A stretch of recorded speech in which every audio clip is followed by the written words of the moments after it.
চাতুৰীৰে আৰম্ভ হ'ব সেই মৃত্যুৰ মত্ততাণ্ডৱ। এই যুদ্ধলৈ আপোনাৰ আমন্ত্ৰণ কি সঁচাকৈয়ে নিশ্চিত প্ৰভু? নিশ্চিত পদ্মা, নহ'লে এই কৰ্ণ আজি কিয় কবচকুণ্ডলী? শত সহস্ৰ বছৰ তৃপ্ত পিপাসালৈ ধৰিত্ৰী আজি উপস্থিত এই কুৰুক্ষেত্ৰ প্ৰান্তত। কোটি কোটি বীৰ সৈনিকৰ বুকুৰ ৰক্তেৰে ধৰিত্ৰীৰ তৃষ্ণা দূৰ নহয়। তেওঁৰ অপেক্ষা মাত্ৰ এটি জ্বালাময় জীৱনৰ শোণিতলৈ। আৰু সেই জীৱন কাৰ তুমি জানা? কাৰ? মোৰ পদ্মা, তোমাৰ এই হতভাগ্য স্বামী কৰ্ণ। মধুসূদন, এয়া তুমি কি কৰিলা? মধুসূদন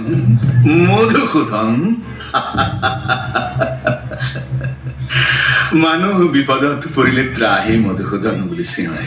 আজি তুমি কাক মাতিছা পদ্মা? তোমাৰ মধুসূদনেই যে চক্ৰান্তৰ নায়ক।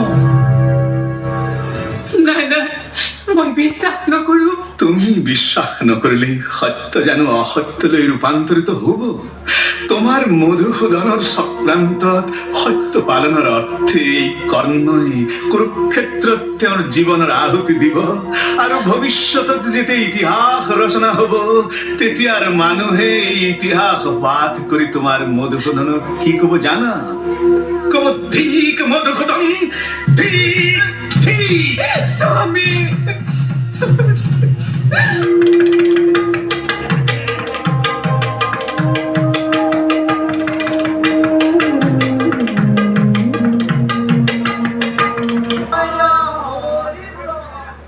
হে অস্তাচলগামী দেৱদিনকৰ, তুমি মোক আশীৰ্বাদ কৰা।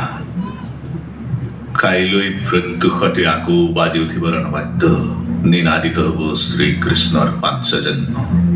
কুৰুক্ষেত্ৰত আকৌ আৰম্ভ হ'ব মহাৰণ। এইবাৰ নায়ক মই। মোৰ ৰথৰ শীৰ্ষত তোমাৰ আশীৰ্বাদৰ হাত প্ৰসাৰিত কৰি ৰাখা দিনকৰ।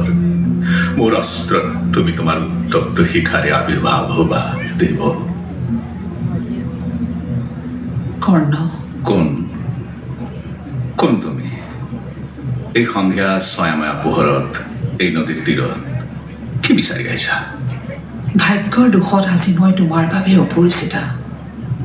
কিন্তু বৎস, মই যে তোমাৰ ওচৰলৈকে আহিছো। মোৰ ওচৰলৈ? কোৱাই, তোমাৰ কিবা প্ৰয়োজন? তুমি মোক আই বুলি সম্বোধন কৰিছা, কিন্তু তোমাক পুত্ৰ বুলি সম্বোধন কৰাৰ পৰা মই যে চিৰবঞ্চিতা বৎস। কিয় আই? ধৰি লোৱা মই তোমাৰ এই পুত্ৰ। কোৱাই, কি তোমাৰ পৰিচয়? মই কুন্তি। কি পাণ্ডৱ জননী?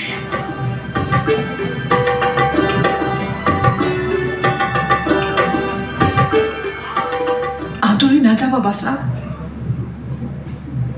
এয়াই মোৰ সম্পূৰ্ণ পৰিচয় নহয়। যদি আৰু কিবা পৰিচয় আছে অকপতে ব্যক্ত কৰা, নহলে এই মুহূৰ্তত পাণ্ডৱ জননীৰ লগত মোৰ বাৰ্তালাপ নীতি বিৰুদ্ধ। সেই পৰিচয় প্ৰকাশ হলে ভূমিকম্পত ধৰিত্ৰী চৌচিৰ হ'ব, সাগৰত ধুমুহাই প্ৰলয়ৰ সৃষ্টি কৰিব, আকাশত সশব্দে বজ্ৰই হুংকাৰ কৰিব। তেন্তে তোমাৰ সেই পৰিচয় গোপন হৈ থাকক। এতিয়া কোৱা, মোৰ ওচৰলৈ অহাৰ উদ্দেশ্য? ভিক্ষা বিচাৰি আহিছো পুত্ৰ। ভিক্ষা? পাণ্ডৱ জননী আহিছে পাণ্ডৱৰ চিৰবৈৰী কৰ্ণৰ ওচৰত ভিক্ষা বিচাৰি? ৰাজমাতা আহিছে ভিক্ষুকৰ পৰা ভিক্ষাৰ আশা কৰি?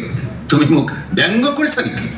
তথাপিও কোৱা পাণ্ডৱ জননী, প্ৰাৰ্থীয়ে যি বিচাৰে তাকে দান কৰিবলৈ মই যে প্ৰতিজ্ঞাবদ্ধ। ধৰ্মৰ বাহিৰে তুমি যি বিচাৰা তোমাৰ চৰণত মই অৰ্পণ কৰিম। মই তোমাক উভতাই নিবলৈ আহিছো কৰ্ণ। মোক উভতাই নিবলৈ আহিছা? কলৈ আই? মোৰ এই অতৃপ্ত মাতৃপক্ষলৈ, তোমাৰ আপোনজনৰ মাজলৈ। বীৰ পঞ্চপুত্ৰৰ ভাগ্যৱতী জননী তুমি, আৰু মই হীন দীন অভাগা সুতপুত্ৰ। পঞ্চ পাণ্ডৱৰ পৰম সম্পদ মাতৃস্নেহৰ অংশ মই কি অধিকাৰত দাবী কৰিম আই? সেয়া যে তোমাৰ নিজৰ অধিকাৰ বাছা। নিজৰ অধিকাৰ? ৰাতি নিজম হৈ আহিছে, এই লজ্জাকাতৰ মুখ এতিয়া আৰু কাৰ দৃষ্টিগোচৰ নহয়। শুনা কৰ্ণ, তোমাৰ জন্মৰ সেই অজ্ঞাত কাহিনী আৰু মোৰ ঘৃণিত পৰিচয় তুমি তুমি তুমি মোৰে গৰ্ভজাত সন্তান। শান্ত হোৱা পাণ্ডৱ জননী। এই কাহিনী মই শ্ৰীকৃষ্ণৰ পৰাও শুনিছো, কিন্তু বিশ্বাস তেতিয়াও কৰা নাই। শ্ৰীকৃষ্ণ কপট, তেওঁৰ পক্ষে প্ৰতাৰণা সম্ভৱ। কিন্তু তুমি যে ধৰ্মৰাজৰ জননী, স্বাৰ্থ সিদ্ধিৰ বাবে এই প্ৰবঞ্চনা তোমাৰ শোভা নাপায়।